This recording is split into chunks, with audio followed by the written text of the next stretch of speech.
So this is my 2004 Chrysler Crossfire, which is basically Mercedes underpinnings in a Chrysler designed body.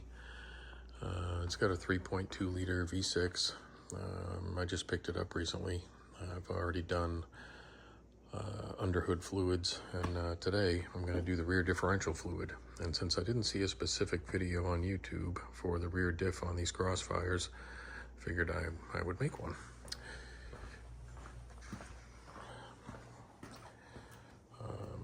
Getting the car up in the air was a matter of floor jack under the cross member under the motor, picking it up and putting the jack stands in, and then under the rear diff up, put the jack stands in, make sure everything's secure, obviously. And the differential on this car is not terribly difficult to work on. To do a fluid change, all you need is a number 14 hex head. Kind of a small extension, a medium extension, some sort of ratchet, and a torque wrench. I use a light as well. I've got a headlamp on as well. You need a drain pan. And the fluid you want to use, you want to make sure is compatible with the Mercedes diff. I think it's 262.32 or something like that. I'll double check that, but I think that's what it is. But pretty much any full synthetic 75 W90 differential fluid is going to work. So under here where the differential is, here's your rear diff. The drain hole, I'm probably in shadows now, is on this side, and the fill is on the other side, right there, right in there. And so you want to loosen the fill first and take it out. There's two reasons to do that. One, it creates air escape so that when you do the drain, the fluid just flows out better. And two, if for some reason that top one was fused in place or for something, and you've drained all your differential fluid, now you're kind of in a pickle. So always take the top one out first and then the bottom one. So I'm going to go ahead and take that top one out, get the drain pan in place, and we'll get the fluid draining. All right, just mentioning, you want to make sure that the hex head seats in there really well. You know, you don't want to be in it, like just a tiny bit and then start cranking on it. You really want it to be seated in all the way.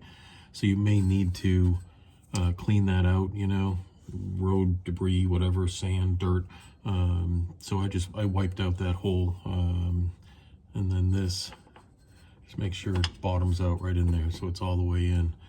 This bracket is a little bit of a pain, but it's no problem to get the extension into it, and there you go. And so you're right up against the bracket, but you are still fully seated in the upper fill hole. And then it's just lefty loosey and out it comes.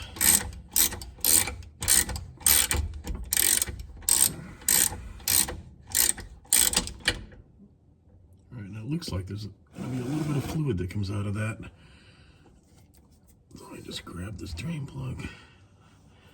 So that probably was just slightly overfill, actually. But here's the drain plug.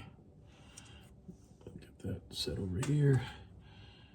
Yeah, normally when you fill these things, you drain all the fluid, you put the bottom drain plug back in, and then you fill the upper hole until fluid starts to run out, and you know that that way you're right up to that level.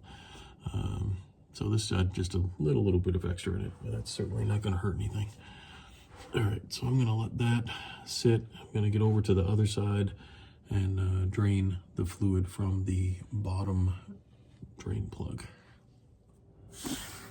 Okay, it turns out on this side you don't actually need an extension, just the 14 hex will do it, because this plastic piece is kind of in the way here to come out any further. But again, just making sure that that is fully seated in there.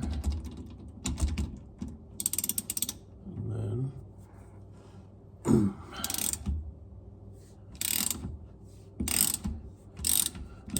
right out. I was going to bring this over to catch the fluid. And actually, I'm going to do this last part by hand. And hopefully not lose the drain plug in the pan. Oh dear, there we go. Tiny spill. It's all good.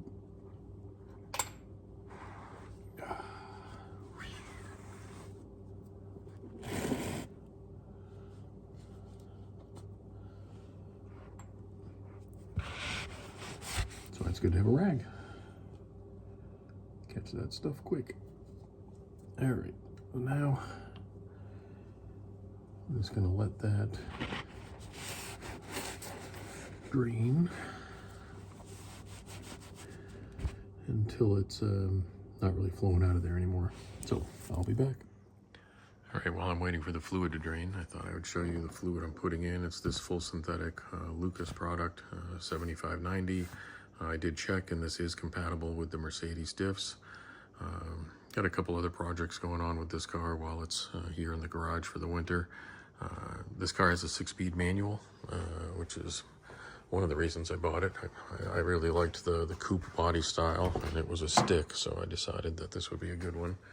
The 6-speed manual. You see the radio is pulled out, and I'm missing my heater control stuff there. That's because mine has got the typical problem where you set the fan speed, you know, say to 3, and sometimes it blows 3, sometimes it blows full, sometimes it doesn't blow at all.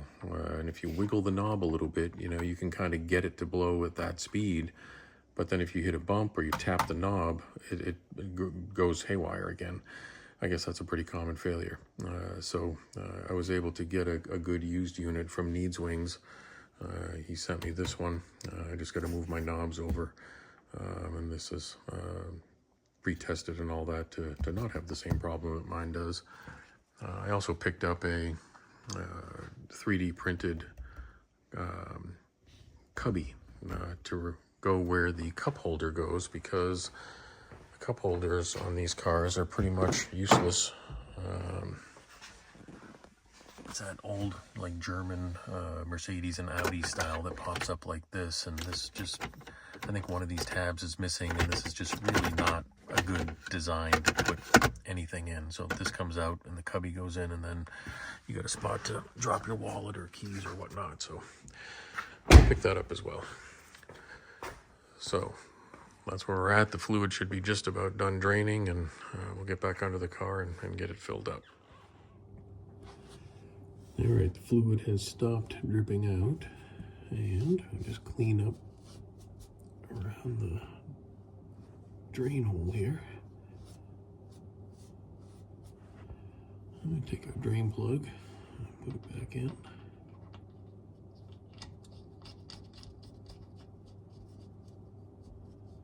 Guess we don't need the bucket anymore. Get out of the way.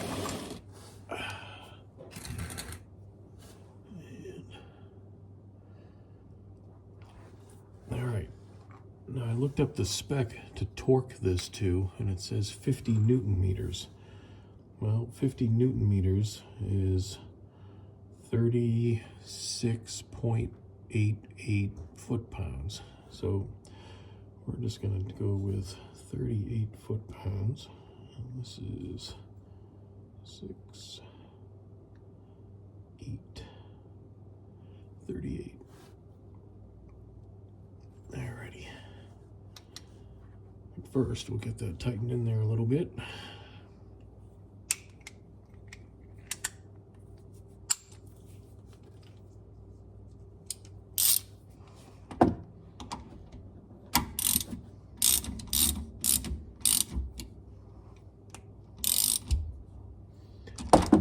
And once we get a little tension on it, we'll switch over to the torque wrench.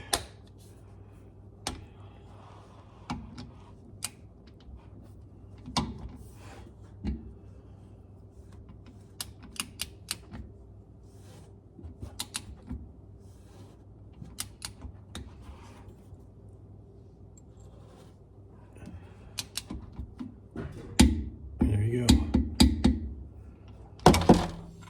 So that's all torqued, and now we can go ahead and fill from the other side.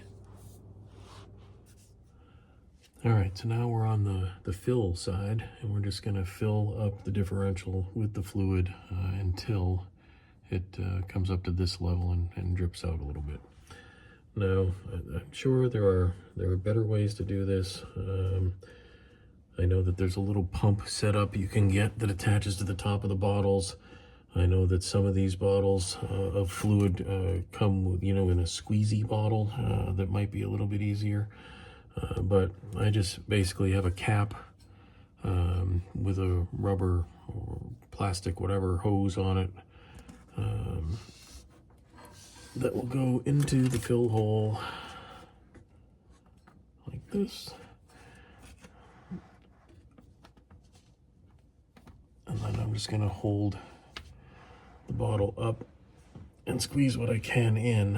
And like I said, it would be optimal to have one of the bottles that collapses as opposed to this one, but all right, just inserting a update here. I stopped that video because my sleeve blocked the camera for the rest of that portion of the video, and it made no sense to just stare at a shadowy pink sleeve. So basically what I was saying is, as I was squeezing the Lucas bottle in, you can still do it that way. It absolutely works. Then you release it and let the air back in and you squeeze it again. I mean, that's how I did it. But they do make, I think maybe Mobile One does, they make more of a foil bag instead of a harder plastic quart container, so that you can just squeeze the whole thing in. You know, you don't have to release and let air back in. And so optimally you would use that. I didn't think of that before I started this, thus I used the Lucas. But back to the video as we wrap things up. Okay, not much new to report. I mean, the squeezing the bottle with the hose did the trick. Got one full quart in, switched over to the other quart, and about halfway through that bottle, it started flowing out of the fill hole. So just cleaning up the excess. I threw the drain plug in there to stop it from coming out, making sure everything's all cleaned up. Now we just got to torque this one as well, because the diff is now full. And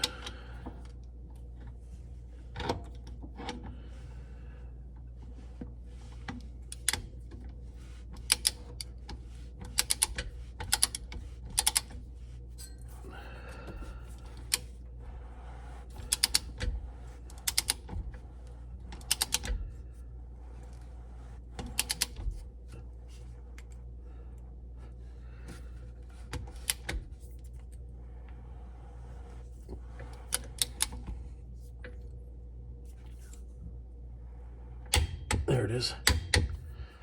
There it is. So this is all set from the underside. The differential's filled with the new fluid. Everything's all wiped up. So I'll get my tools out from under here and we'll wrap it up. Well, that wraps up the differential fluid change on the Crossfire. Check my other videos. There's going to be stuff for replacing the shift knob, for doing the climate control, the transmission fluid, probably going to do suspension, probably going to do shocks and whatnot. So there'll be more coming up, and once the weather improves and I can get it out on the road and take some footage of it, there'll be kind of a driving review and thoughts on the car. It's a car you don't see much anymore. It had its heyday, you know, its big introduction, and they sold 24,000 of them in the first year, and then things kind of dwindled away. But it's a funky little car, a lot of fun to drive, plenty of power to get out of its own way, and the collector market really hasn't picked up on these cars. This car was cheap. This car was $5,000, and it's super clean. So just going through and doing all the maintenance items and doing a few little touches to make it my own, and so I'm sure I'll be posting more content on it. So thanks for watching this. Hope it helped in some way. Take care.